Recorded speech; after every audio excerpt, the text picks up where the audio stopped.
is on the record. What?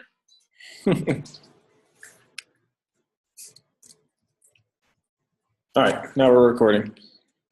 So anyway, Paul came in late, so he hasn't necessarily had time to review all the numbers that we're seeing, but I think hopefully he can give some insight into a little bit of a trend that we've had over the last few months. So the first couple charts I just pulled in, or I guess the two charts for sales I just pulled in generally from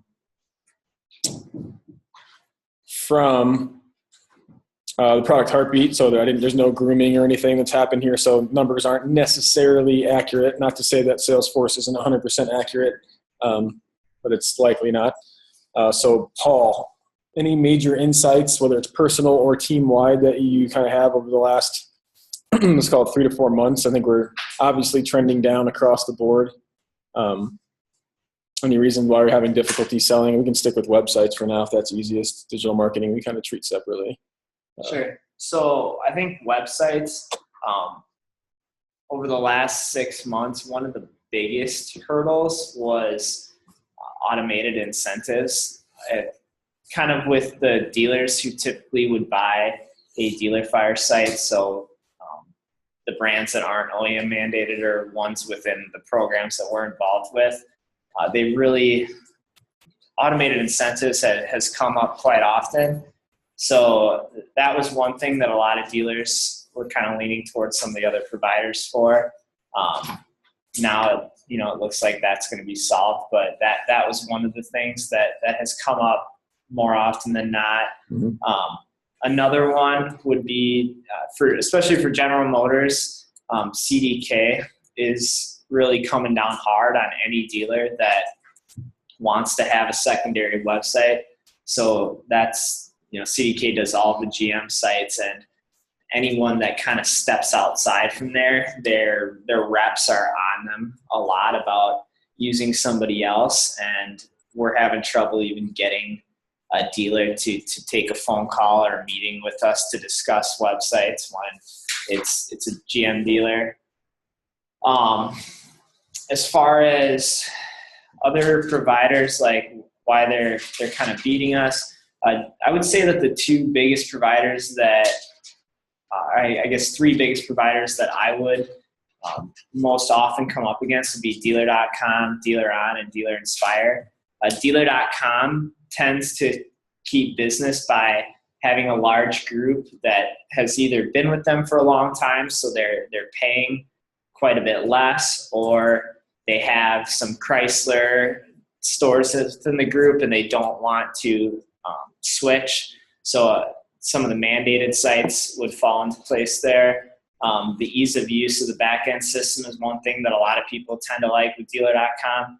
I don't necessarily think theirs is any better than ours. It's just, I think with some of these larger groups, they've got the same people that have been on it for a long time, and that kind of keeps them from doing it. And then I would say selling to existing clients, additional websites, or even digital marketing coming into play. One of the things that we've had a little bit about lately is some support issues, whether that's on the website and the CRM side. Dealers don't want to maybe continue to do something else if they're having a problem with their website or if they're having a problem with the CRM.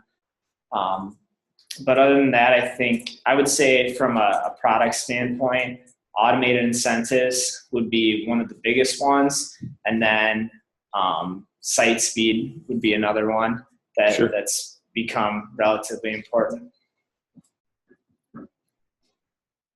Thanks, Paul. I don't see this massive screen. If anybody else, I don't see any other sales directors on here, so we're going to have to take Paul at his word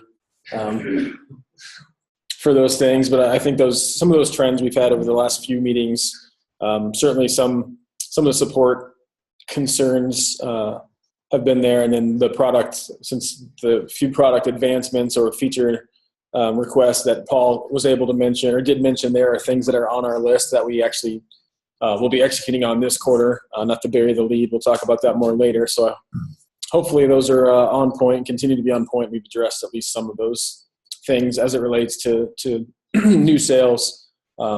Also, I'll be interested to see if those same things are kind of recurring reasons when it comes to whether it's support tasks or retention. So those happen to be the next couple items. So we will jump ahead if I can. So the next one is support. Corey was kind enough to supply some slides. Yeah, nice slides, robust slides, I guess is what I was looking for. So we'll jump into Corey's slides here. So this one is kind of an interesting waterfall chart. Obviously, we had a really strong year when it came to pushing our backlog down. We know that we tend to spike in October. So definitely you can kind of see here the center line at 0 basically is a net change from where we started the year. So overall, for most of the year, we were down in our backlog up until mid-October, where we have spiked.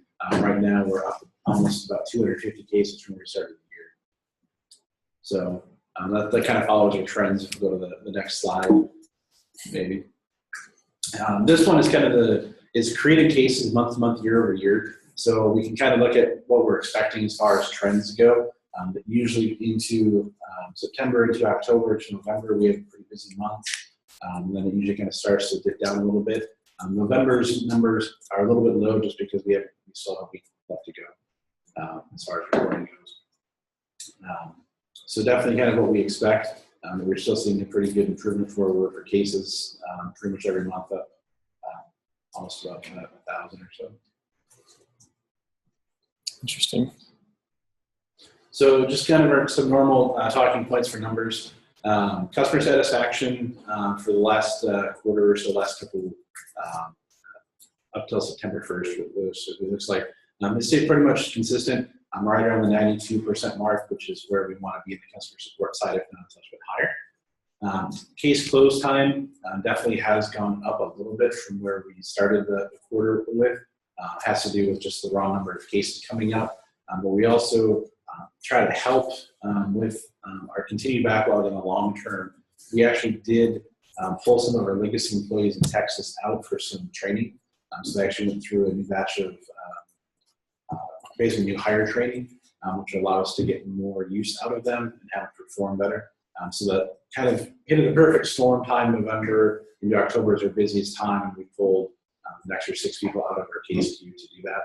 But the long-term rewards for that were better for us. So backlog, you can see, is just kind of continuing the trending up. And same-day case closure, our goal is about 50%. We're kind of standing right around the 48% range right now. So we're still trying to work on pushing that up.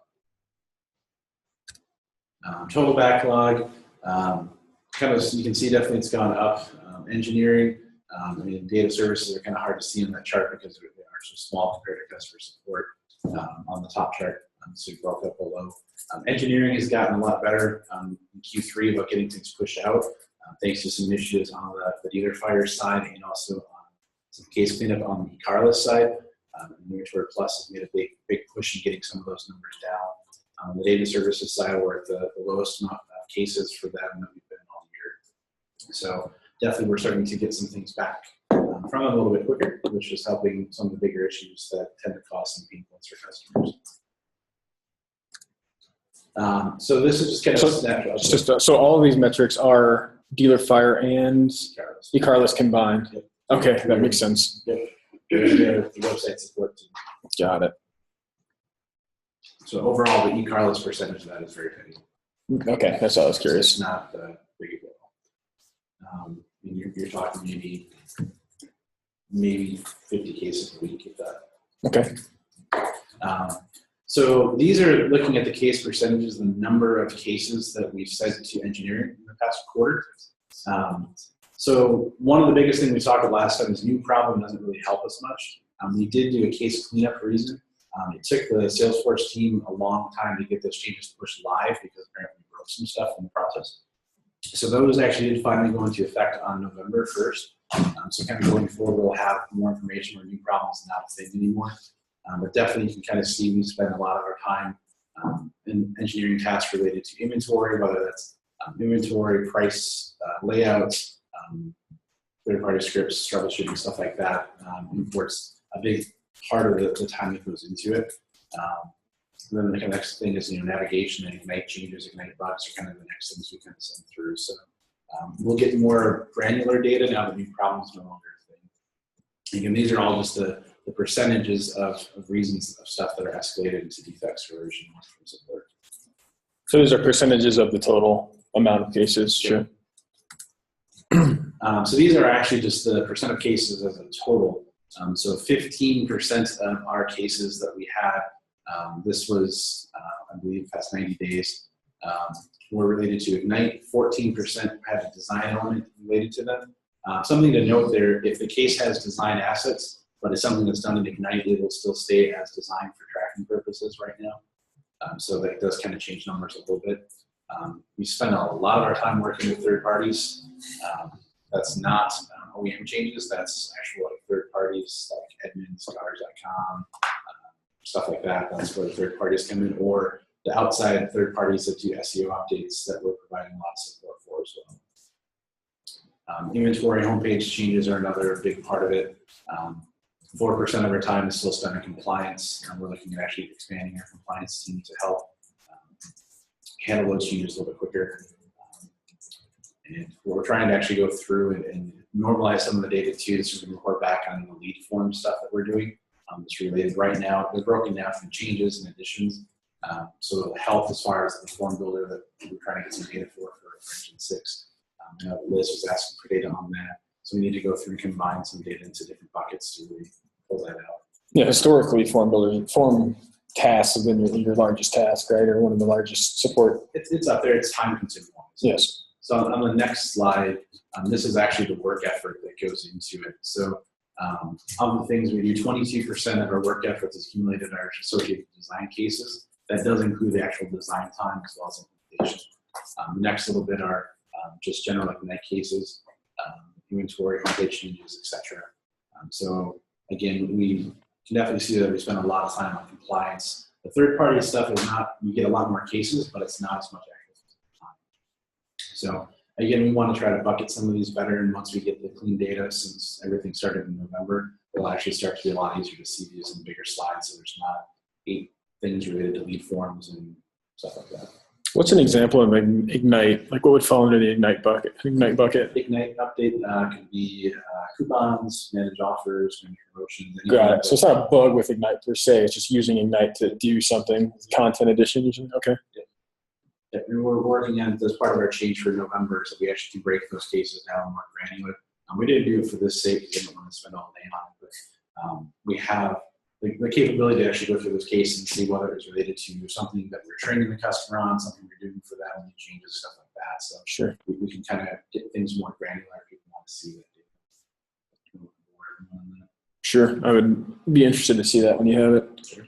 Interesting. I'm again looking through. So we have lead forms at 2%, lead form at 1%. There's a lead form buried up here. So I guess as in some it'd be land in this range for sure if you group those together. Outages, like I said, we report on everything.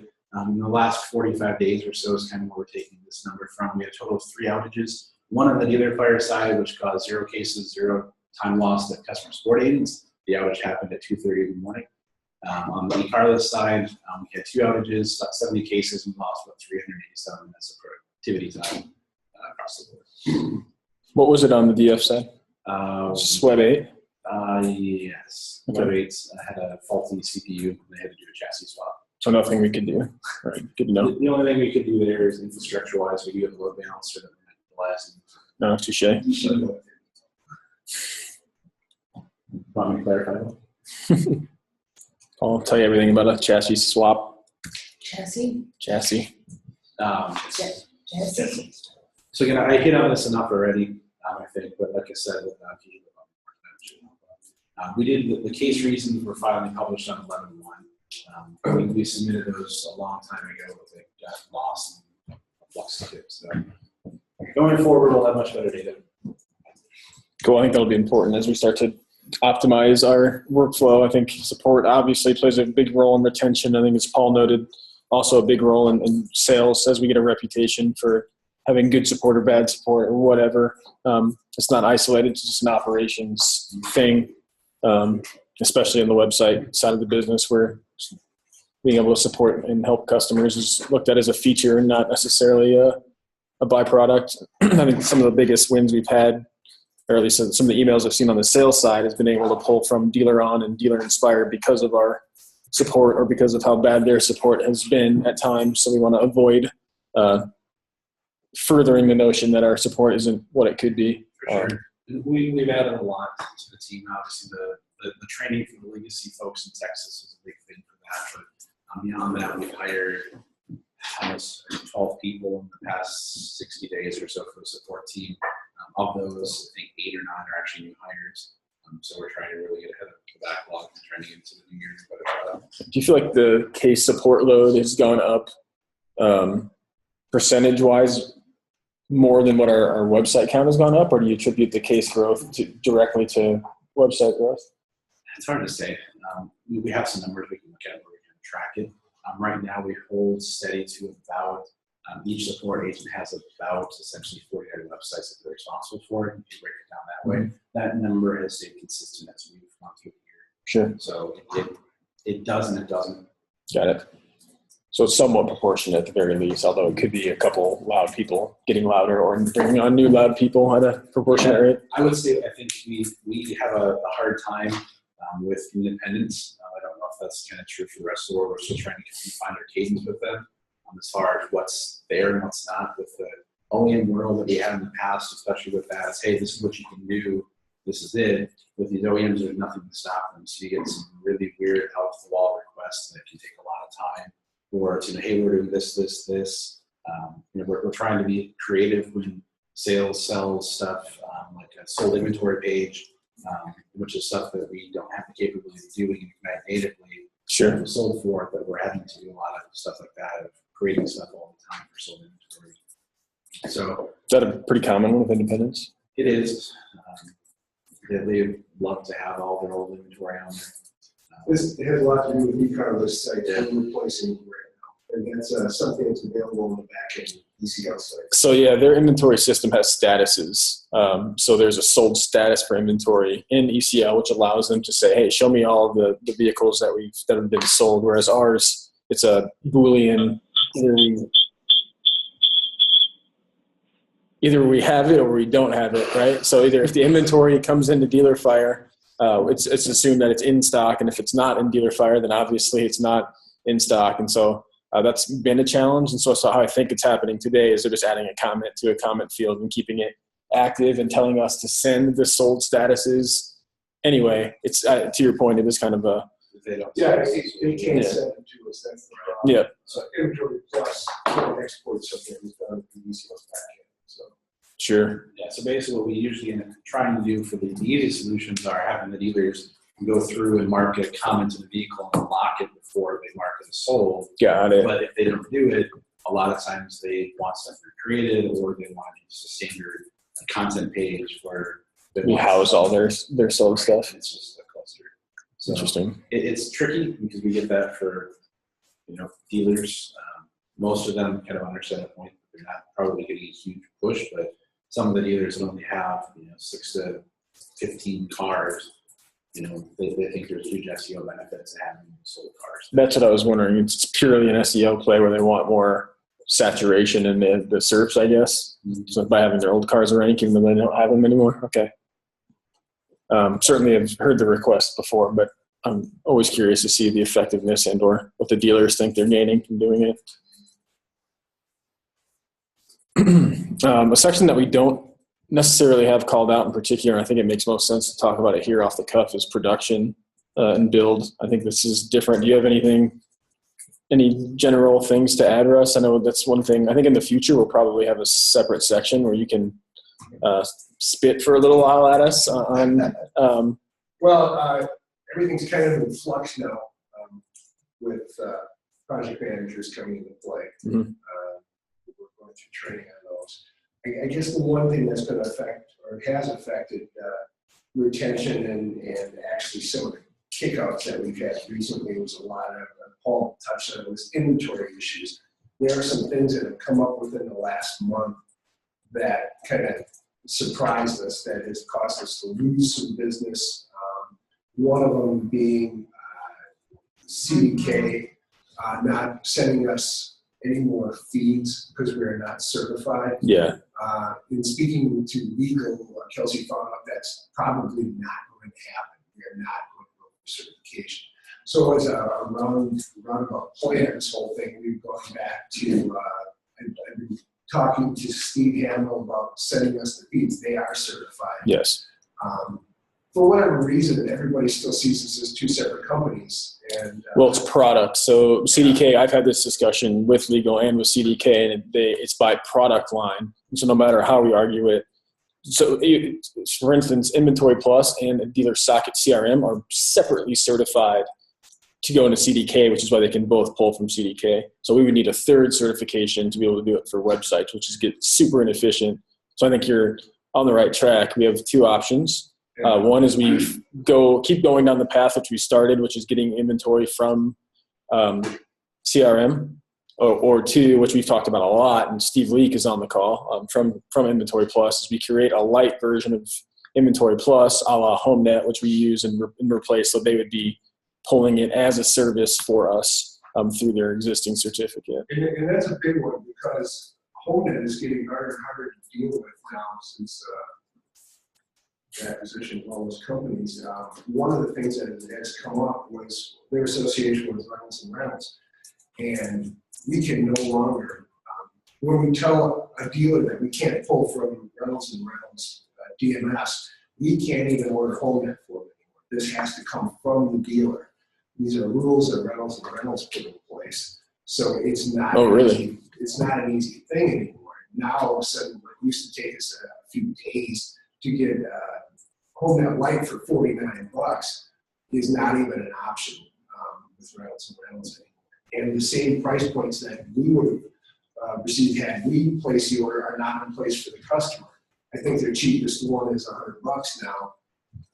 So that's for HomeNet via CDK or via Reynolds.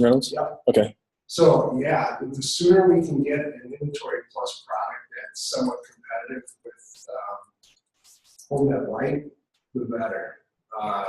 In fact, we really need it. So this is Jennifer. So I'll hop in real quick. So we actually have talked about an Inventory Lite. We've put some proposals in front of sales for CRM, and Jeff and I discussed it for DMS. So it's nothing we have in plan right now, but we are having those conversations about providing a light tool to solve some of these problems. Awesome. Other than that, Leif and I are going to be having some meetings with sales, talk about product and specifics moving forward. Maybe begin next week. So Sure.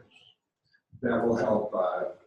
We've got a ton of exceptions on some sales lately.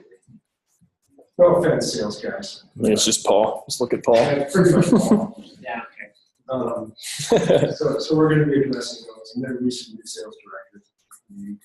Train up and Get it speed. sure. All right. Thanks for that off the cuff. It's on the calendar, I think. All right, so next is retention. I threw some, we have Jesse and Sam in the room. I threw some generic slides in here, but I also got an updated slide and numbers from Sam and Jesse. So hopefully it's more accurate than it could have been. I know the count and the actual attribution of cancellations is quite a bit as misrepresented in Salesforce from what I've been told multiple times now. So I'll show their data first, and then I didn't remove the other slides. So I'll give it to you guys to tell us why we're losing people. Just talking about the data itself, the reason why we brought you this information specifically is because the Salesforce opportunities that we use to decommission any product tend to be inaccurate. Sometimes it's just a quick mistake, but we check every cancellation that comes through and associated with the proper cancellation code, which is what you're looking at right now. Same thing, I'll talk a little bit more specifically on this, but obviously you'll see that there are some big groups here like price, product, and brand discontinuation. I'll start with brand discontinuation, and that's specific to Scion. So obviously Scion is no longer, and we had to attribute it to something. So it only made sense for us to attribute it to brand discontinuation, out of our hands, whatever. Product would have been specific to anything that a dealer said they couldn't access, or the site itself doesn't function a certain way that they want it to. It might be stuff that's coming out in the near future, but in general, they were not satisfied with the way certain functionality of the site is sitting. And for Q3, most of the product is related to the Fred Anderson cancellation. I was going to ask about that Running into specifically. that and Omni are the two that ran into the product that's where that bucket fell. And then price, so Q3 was a higher, in terms of cancellations from Q2, Q3 was up. And so price, we saw a lot of digital cutbacks in terms of like marketing. Like we need to decrease our spending, we need to cut back on what we're spending. So it was just a Budget decision. budget issue. So that's why price kind of becomes a large field.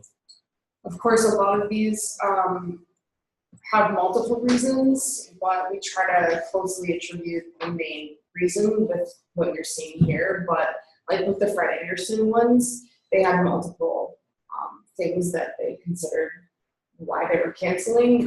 But in this case, because of one particular situation that kind of stemmed the disconnect that we had with them, it was related to product specifically. So that's kind of where that went. And that was the one where it was the forms, right? Like from one reason or another, the forms weren't sending, but from what I understand, it was because there was some code on top of the form that kind of broke it. Yeah.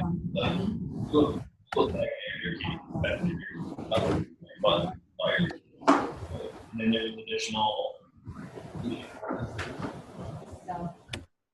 Got it. So. Yeah, I know the other half of the equation was spam leads. They had some sort of testing in place. So it wasn't actually that all leads weren't flowing. It was this particular tester kept using the forms at a rate that was suspicious. So it got caught in the spam filters. In a way that What's that? in a way that no natural person would. Right.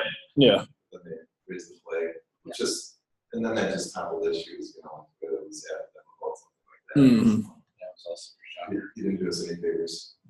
Sure. Yeah, that one and that's like most of the product reasons. So obviously I get pretty involved. So I just want to make sure I always understand those and deflect as much blame as possible from the product. In this case, I think it's good to look at. Most of that Sure. was one client specifically, so it puts it in a different perspective. Yeah, Otherwise, it looks kind of scary. it does. Yeah. When it comes to deflecting, we're putting some new codes in for digital marketing that flex on sales. But yeah, as much as we can blame sales, the better. Well, just. I say that as Todd Hoffman jumps on. Some for seasonality and some for, short-term sales, things like Sure. that. That deals. So if there's one thing product could do to help with retention, what would it be? The big thing Paul mentioned has been rebates. We've been getting nailed on rebates a ton. So it's good that that'll be rolling out pretty soon. Cool. Yeah, I think all of the little updates that we're doing is only going to help. We're just patiently waiting for them. Sure. Site speed. So, Speed and okay, both good to hear. The process is working. It's good news. If nothing else, people just want to know that you're working on stuff. The new stuff's coming out. New stuff is coming out. Yeah. If you can give them something, like, even if it's not, there's no harm, that's what we still need to do. That's what Yep. we need to do this. Instead of everything's coming. Sure. Some updates to layout would be nice. It's coming. Yeah. Design. All right, we'll get into that in a little bit. So we are a new theme's coming out too, which is cool. Process is working. So here's some of the other old data, which we can kind of pass over. This is just the misrepresented same thing that we just looked at. And then some more specific over time. I don't know. I think September is when that big Anderson would have technically hit, right? So that's why that's thrown way above That's the spike. the product, non-product fault. Right?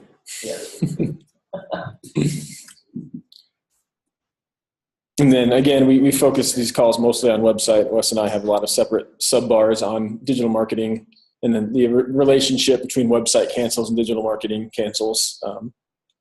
But those are, it's almost its own separate beast, so we kind of stay out of that within these calls. That's what I need. So leading from Wes's last comment about getting more kind of data out there about what we are working on, just to let people kind of position us as an innovator, or at least someone who's continually improving. Danae is going to talk about some of the marketing plan moving forward. I did want to, last time when we did this meeting, I talked to you guys about BP and Carvana and Shift and the kind of the cool things they were doing with merchandising and digital retail. And obviously we've been competing with them, but there was an update which I thought was interesting the other day. So BP, being one of the major players in that space, was more of the positioned more as a peer-to-peer. So they were supplying the technology, but still pretty much banking on the customer to continue to own the inventory. They weren't buying the vehicles from the customer most of the time. They were just facilitating the sale. So they raised $300 million. I think some of that ended up getting pulled. They're now out of business. And so I think that's a huge sign that it becomes very important to own the inventory, which is a play that we kind of make in our digital retail plan. Digital retail being what we see as our biggest product release, most likely for the year, particularly on the website side. So I think that's kind of the play, is that these technologies are great, but they're only great when they're used with the proper business model and business plan, and that business plan being very much so related to the dealer who owns the inventory, has access to inventory, and can kind of own the relationship, which is in line with kind of Jonathan's talks whenever he speaks to. It's all about keeping that relationship there, and that's kind of the benefit of being a dealership and not necessarily just a third-party disruptor.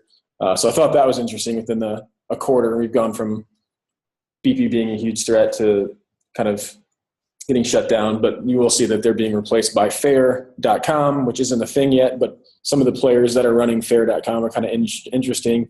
A couple of guys from like BMW and Mercedes-Benz corporate, and then I think Scott Painter, who's the guy who started, or at least was CEO of TrueCar for a while. And so his whole plan, he was kind of outed at TrueCar, and his whole plan is to disintermediate dealers. So he's back at it again with Fair.com. So we'll be keeping an eye on Fair and seeing what happens there.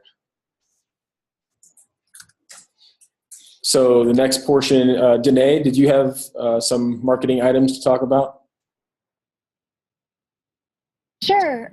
So the big thing we're getting ready for right now is NADA. Can you all hear me? Yes. Okay. So we're getting ready for NADA, and digital retail is the featured product at that.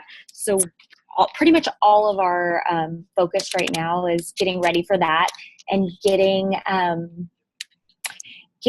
customers that currently have Dealer Socket, CRM, and desking onto websites. So we have that push going on right now. And then we have a lot of new videos that we just released for website. Quick and easy. That's all I have, unless someone has specific questions. No, I think the product side is trying to be more diligent in supplying content and resources for Danae to get more stuff out there. So I know Eric's working with Quell to get a lot of digital marketing or digital retail content out there. I've written a couple pieces on HTTPS and HTTP2 and personalization and general. Definitely. So we actually have a blog post going live next week about digital retail, kind of our first intro into it. And then hopefully we're working with Quell to release probably one every other week. We'll have articles, we'll have newsletters that come out. And then as soon as we're allowed to market HTTPS and 2, we will release those articles and blogs as well. So.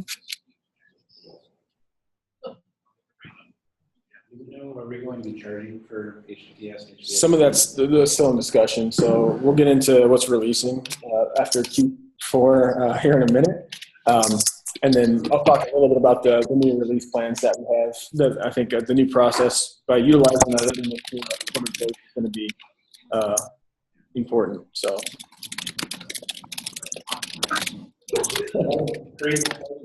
Renee, you were typing like Sorry. Taking notes. So some of the action items from following the schedule, we'll get into some Q4 releases and rollout plans next. Action items from last time. What we wanted to look for was better scale for support for OEM programs, because they keep sending in new slide requests that need to get pushed out to 10s to 100 of sites at a time. Accurate is the worst. Accurate is the worst. They will send you something Friday afternoon that needs to be done Friday afternoon, which is extremely frustrating. The good news is that we've spec'd it out. We have some designs and ideas, and so that is as far as it's gotten. We'll talk more on Q1 actual plans, but we've gone all the way through the planning phase at the very least to start with slides, and we know pages is also a big request. Another one from last time was Canadian dealers. We can and are ready to create new placeholders for French for translations. That's not difficult. And then Kevin and myself have been in talks with Deskit and or I'm dropping the name, a Canadian incentives provider that we are going to integrate with to pull those in. And so those should be coming sooner than later, Canadian incentives. Yeah, that one, it actually comes, I don't know if we're going to get the feed directly or not. We're in between, but we can pull in that with the incentives data that we get from the CRM and desking team currently. So don't sell it. Don't sell it yet, but we've gone through the plan again, at least planning stages on that. We I think naturally and obviously had to prioritize US because as much as potential as there is in Canada, we currently have a ton of US dealers that way outnumber, so we couldn't ignore that and push off US first to get to Canadian, but Canadian's coming. And then stronger messaging around Crossfire. So we have done a little bit there, but we haven't necessarily strengthened Crossfire or have the capacity to put a ton of resources into strengthening it. So for now, we've kind of towed the line with the current marketing plan with Crossfire, which had its own run, but continues to be a strong messaging and sales, I guess, tactic when it comes to getting a foot in the door with other dealerships or competing with the dealer inspires with other functionalities others may have. Hey, Aaron. Yeah. This is a question for you, or maybe a question for Danae. At one point, we were talking about how to build a case study around Crossfire to show the ROI to the dealer. Did we ever get that done, or have we been able to figure out a good way to do that? So Mary Lou and I actually talked about this. I just got a Crossfire testimonial from Mimi at Bay Ridge Honda, and it's actually on videos.dealersocket.com. So we are going to have to manually go into DealerSocket and look at all of the, if they've had a Crossfire connection, did they reach out? So it's just going to be a manual pull, but we definitely we have it on our to-do list. Okay, awesome. That would help. If there's any way to do some of that for NADA, if there's any way we can pull some of the other product team members maybe to help make some of those calls, it would be great to have. Sure. All right, thanks.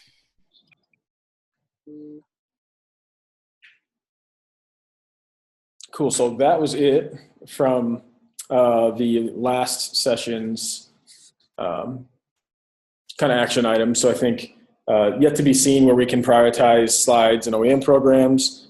Canadian incentives is coming over in the rebates feed that we're getting currently. So it's just a matter of time until we make sure we do some testing specifically on Canadian dealers to make sure it's all going to flow properly.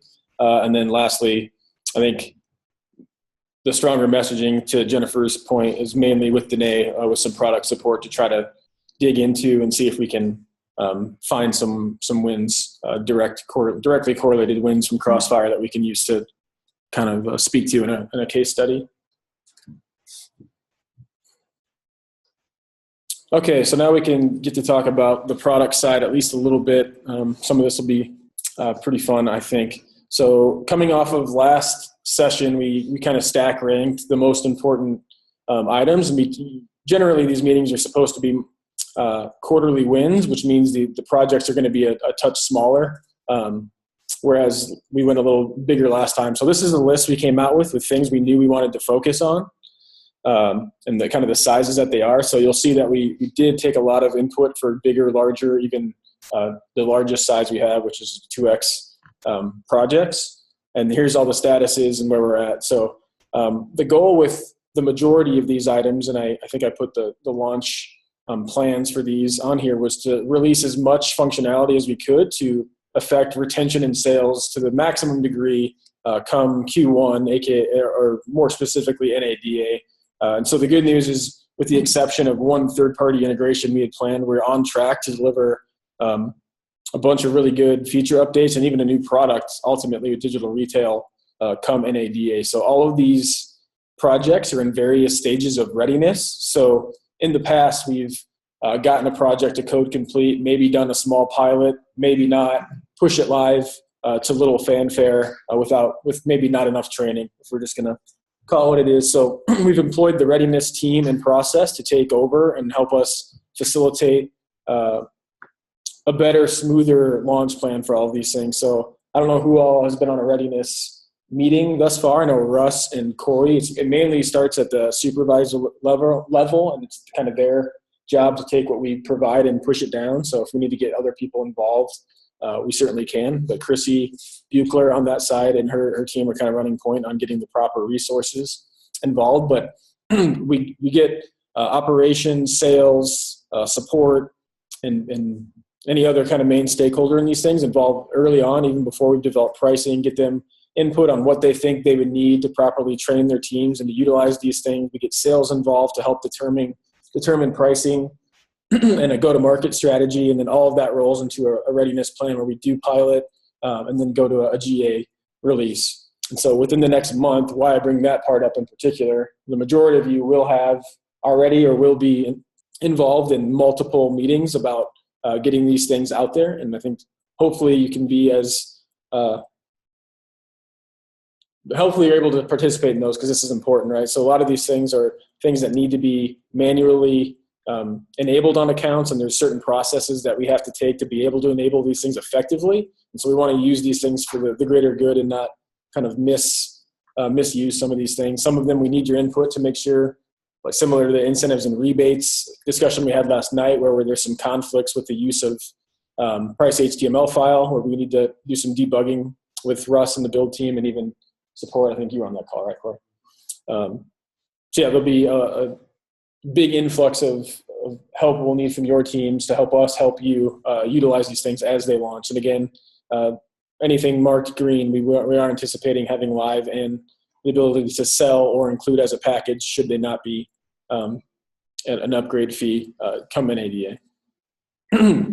So the few that we aren't going to be able to deliver for NADA would be Drag and Drop and Form Builder. Those were always part of a larger initiative. Technically part of Engine 6, as we kind of stated that we were unable to build those as part of the Engine 5 initiative. It just wouldn't work with the current architecture that we have in place and how the sites are built today. So we'll get in, I guess, Q1 plan. We'll talk about the recovery plan there, but Form Builder was slated to not be worked on at all, but it was on the list. We just said we weren't going to be able to get to it. And then Drag and Drop, we were going to have a limited Drag and Drop release at the end of Q1, given our kind of capacity. And then lastly, I guess worth noting, we can have a bigger talk about at some point, probably offline, is the A/B testing, heat map, and personalization. We had targeted a third-party integration to get this done, which we still have the capacity to do from a technical standpoint. It would take us 1 week to do an integration, which is nothing in the product world. However, we thought due to the sliding pricing scale and of the integration of the third party itself, it would have to be handled in-house as a service. And then we just don't believe that currently we have the staff or the staffing plan to be able to properly utilize the service. So I think we'd be opening more vulnerabilities and putting more stress on the operations staff than would be worth offering the functionality itself. So we are continuing to look into pieces of this going into Q1. Genevieve and I had talked briefly about being able to do a heat map, which I think would be the easiest foot in the door as an upgrade option. We had briefly, through an OEM program, offered an upsell for heat mapping that started to sell quickly until we kind of wanted to make sure we had a better long-term approach. So we aren't abandoning these efforts, and it was less of an engineering capacity, more of being responsible with your guys' team's time, resources, and availability, which is why we intentionally blocked ourselves, put a kind of a halt to the A/B testing, heat mapping, personalization grouping. Personalization as an effort is something we see as important, and we know Several other competitors are using it as a sales pitch, so we're not going to abandon it. We just want to build it in-house. A/B testing, we think there are just better ways to approach. And then heat mapping, again, we think we've probably identified a third-party partner that can do this without the big variable in cost, which is kind of why we shied away from it with our previously scoped partner. So that is Q4 and all the things we took on or didn't take on and where we're at. Any questions on Q4 delivery? In the room, out of the room? Perfecto. So that leads us to kind of Q1 and what we look to take on next quarter. I think we saw that we had great success and probably our best quarter ever in Q4, being able to deliver a lot of new functionality by being very diligent and picking the right projects, which I think has been at least vetted out again in this room by all the things that we think we need most. So we want to try to do the same thing going into Q1. So we've done a fair amount of capacity planning, and last time I think I showed you the capacity plan. Each project, you could take it in and out of the spreadsheet and see how many resources it took. We've swagged these things thoroughly or as much as possible to kind of be able to preempt that. And so Q1 planning, we're looking to do the exact same thing. So we still have items on the list that we want to finish that are at the top of the list for these teams. And so that's what we kind of plan to do. So here's the new capacity plan, I guess, or at least the planning for Q1 that we're hoping to take on. I think there's a chat somewhere. It was me making jokes. Don't worry about it. I was joking, Eric. All right, Q1 capacity plan. So we still recognize that Form Builder and Drag and Drop are important. They're necessities in the OEM programs and technically mandated. Today, we kind of skirt these questions with, we have these capabilities, but in very, very specific ways. And so I think to this point, we've kind of gotten away with it. But I think sooner than later, we need these functionalities to help scale support, to help scale build team, to help OEM programs scale themselves as a service to Shift Digital, which again will help all of us. If they can make the changes they're requesting, then we'll be better for it. So we've already laid the groundwork on a lot of this stuff, but we want to continue those two projects into Q1 for the Q2 delivery. Additionally, as I don't know if the majority of you listened in to the product release meeting today, we want to continue work on the automated incentives program. So what we will be launching at NADA is automated rebates being cash discounts, dynamically adjusting the prices. What we weren't able to fit into Q4, mostly because of data deliverability from our partners, is lease rates and residuals and finance offers themselves. So we want to be able to show a projected lease payment based on actual rate and residuals. To get those, we had to skirt around the desking API and go directly with DealerTrack. So that required some additional unexpected integration. So what we'll be able to do when this is done is in the price file, in the pricing module, show here's what your payment would be based on inputs that you've given us, and here's what a lease would be based on those same or differing inputs depending on how the user wants to run with it, as well as showing if you were to select this finance offer at 0% down or 0% interest for 60 months, here's what the payment would be, and automating that entire process. Today we have a function where dealers can input their own finance offers, but we do not have anything for accurate lease pricing. So there will be new functionality there that'll be added to the automated rebates initiative. So that's an obvious, I think, continuation of that project. Digital retail updates, we are going live in pilot in a week, live at NADA with an MVP. And so naturally we want to schedule time to continue to work on digital retail. There are some missing pieces, like having an F&I partner for even like service menus, being able to do credit apps within the application, pulling the application out from requiring 3 product lines, all sorts of things that we want to do, and we're still kind of scoping which is going to have the most impact. But we know there's work certainly through Q1 for the hardening, delivering, and bettering digital retail, and what we see again is going to be a major product line moving forward. And then lastly, the one to make the cut for Q1, also pretty obvious, but also with some question marks, is FCA. So for, I don't know how many people are aware, we pitched for FCA. We got through the first round. We're in the second round where now all we're talking about is pricing. So unless we completely go off of and request something outside of Shift's pricing model, there's no reason to believe that we won't land FCA. So we've actually tried to scope it as much as we can for not having the specs, and are planning on using quite a bit of resources to be able to launch that program whenever they say launch it. And so that's kind of the variability we have with OEM programs, is they could say February 1st, they could say the end of March. We don't know. We just know that we're going to have to do the work, and hopefully they give us more time than less to do it. We do know the majority of the types of work we'll have to do, so it's enabled us to put a swag to it, but we know it's going to be a big project. So that brings us to the red line.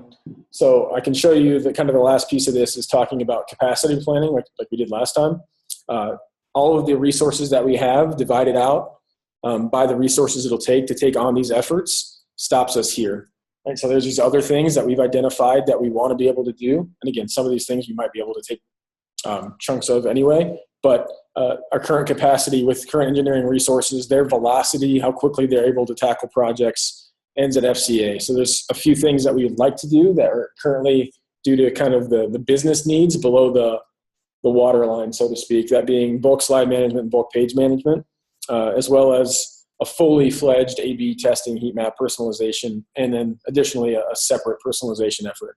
I do think, again, we might be able to pull up a heat mapping product into Q1 without almost any engineering resources other than a quick script that's maybe toggled and ignite, but that's not even necessary per se.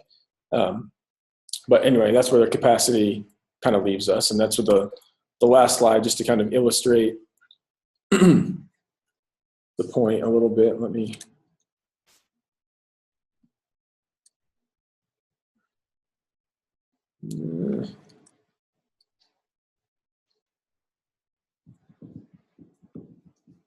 Good enough. Make sure I'm sharing the right screen here.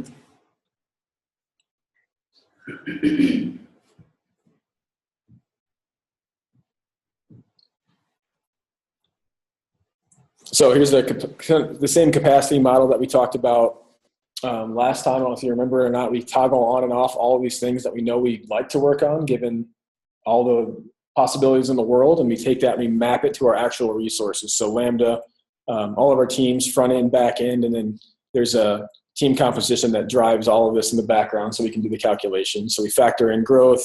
We've moved team members from from a front end team here to a different front end team to try to get as much done as we possibly can into Q1. And you can see just with finance lease, FCA, digital retail, and phase one of the kind of CLP builder, drag and drop, and form builder for CLPs, we've filled Q1's for the most part capacity. So again, kind of data-driven decisions. We can't, there's no reason for us to try to do one of these things that we know we can't deliver or try to promise that we can. So we capped it within a reasonable finish within Q1. Although I think these all say Q1, but really Q1 ends here, or Q2 starts here. So you can see we completely filled Q1. So that's it. More than anything, any plan or questions about the plan, why we did what we did, what we're delivering from Q4, concerns, ideas? I would say on the support operations side, if we go forward with FCA, the bulk slide management especially is going to be important. Yes. And obviously we have to get the program up and running, but really to do that, the bulk slide management is going to be there. We're going to have to add several people just to do slides. And we don't have resources to do that. So I totally understand and get it, but as we go through, especially if we get FCA, the bulk slide management is even more critical. Yeah, I think we see the same scenario in that it's chicken or the egg a little bit. And so we have to launch the program to have the need. And then as soon as we launch the program, we'll have the need. So I think going into Q2, when we get back to prioritizing what's left from this list, we'll have less to do. And I think those will be the first things. Would you say prioritizing slide over pages or something? Slide first, yeah. Primary? That's probably the most impactful one, especially with the way Acura likes to send stuff in so late. We literally have to stop everything we're doing Friday afternoons just to deal with Accurate. And that's just causing so many problems for stuff we're not getting to. And outside of pages and slides, are there any other bulk requests that they would have in feature wise? The biggest ones for us really are slides right now. And pages come up, but the pages Less often. are usually a lot more thought out. Of, hey, we have this Volkswagen recall thing we need to go across every one where we can build it once and just clone it. So obviously that is helpful to do, but by far slides are probably the most important bulk thing we do right now. I don't know if it really helped any other teams. I don't think it really do much for accounts at all or anything. And that's how some of the decisions were made. We're not so blind as to not understand the impact that having to do this work has on retention and or sales, because you guys are busy doing repetitive work as opposed to making people happy, right? So I certainly understand. I think with the big impetus and drive from the business being retention and sales. And so I think that's kind of worse being worse. If we were to stop doing digital retail updates and stop supporting that product, we would certainly not sell it. Same thing with automated incentives. Obviously, FCA, we have to, if we're not in the program, we can't sell to these people. So I think with those things being the primary drivers and focuses, we didn't really have a choice, but I think this is an order of where we would go. So if we do have a lull, if FCA doesn't finalize and get us specs going into Q1, that would be the first thing that we would, given that we can use the same resources cross drop the project, first thing we'd pull in.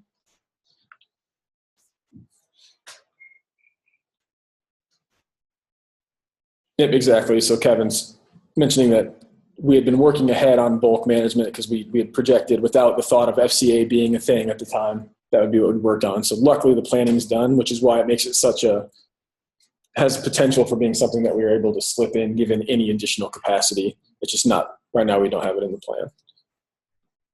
Any other questions online or in the room on anything? With how full everything is for resources, is there still a team that handles more of the day-to-day bugs and stuff that comes up? Because we seem to get those were a critical issue, like the live search one that sits for a while. Yeah, so good question. Q4, we did not carve out a ton of maintenance time, if any. And so we thought we would have the best go forward strategy, which is focusing on, for retention's sake and for sales sake, doing a couple bigger items and being able to actually deliver those more meaningful items. Luckily, thus far, looking at the numbers, retention hasn't increased over the last 3 months, so that hasn't been a huge factor. That being said, it's only a matter of time, right? We can't not maintain the platform forever. So we did carve out within the velocity of the team, I think roughly 20% or 15 to 20% of their time to go back now and start reprioritizing the bugs that we found over the last quarter and anything that does come up. Like a revelation we've had after being very retrospective about what we work on, what we've worked on for the past years. We spend a lot of time on maintaining the platform that we have, which is why we want to build a new one. But we can't, given the timeline of being able to replace a full platform moving forward, we've carved out some maintenance. And so there will be a lot of, I think, sub-committee meetings to go over the list, because we're not going to be able to fix everything. We never are, even if we had all of our people working on it. So we'll employ you guys to help us rank those items and make sure we're getting the most meaningful ones first, given the resource pool available. Have we looked at anything as far as more like automated import management? I mean, able to like map feeds and just feeds and stuff like that we can do for exporters? So specs, yes. Time to do it, no. It'd be up there on the list, I think, because again, knowing that you spend a ton of time doing inventory mapping would be important. Would allow other people to troubleshoot inventory outside of our staff, which would also be cool. It's a high level of complexity, as you can imagine. But we have started to at least loosely spec it out as something that we'd like to facilitate. No promises on timeline. Standard product guy answer. Anything else? Everyone's super excited. Gonna sell the crap out of the Q4 features reporting. It's Yes. Not on that long-term, Steve. It's in the mid of the stack rank list from last quarter, so I would imagine to see it on the, assuming that there's not a whole lot of new needs popping up, see it come up in our Q2. What was that? Reporting. Ah. So again, I think in the Ignite backend, there's quite a few stories that are finished. Again, given that 2 quarters ago, we were hoping to be able to work on this, on items like that and the bulk page management / slide management. So we have a kind of a head start. It's just not going to fit into Q1, but it's certainly on our radar, just not on this list quite yet. Hopefully, given the execution of Q4, Q1, we'll be in a better position to take on some of those things moving forward. And I think we will be. We'll be a lot more, even more competitive. I'm not going to say our product's not competitive today, because it is, but we'll be more competitive and won't be looking to increase functionality to such a degree that we won't be able to take on some of those other projects that we know are helpful, just aren't so directly correlated to an uptick in sales and retention.